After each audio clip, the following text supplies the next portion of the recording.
Hey everybody!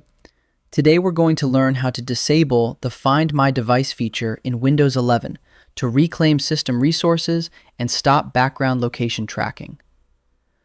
While this feature is useful for laptops, it runs a persistent background service and frequently pings your GPS or Wi-Fi location, which consumes RAM and network bandwidth on desktop PCs. First, click the Start button and select the Settings gear icon. On the left-hand sidebar, click on Privacy and Security.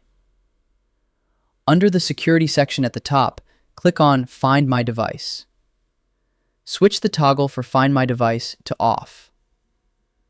Windows will immediately stop tracking your location for recovery purposes and terminate the associated background processes.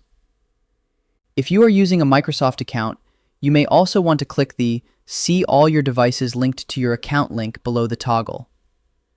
This will open your browser. From here, you can remove the specific device from your Microsoft profile to ensure the cloud-side tracking is also cleared. And that's it. Your system is now leaner and more private. I hope this helps with your current and future projects. Thank you for watching.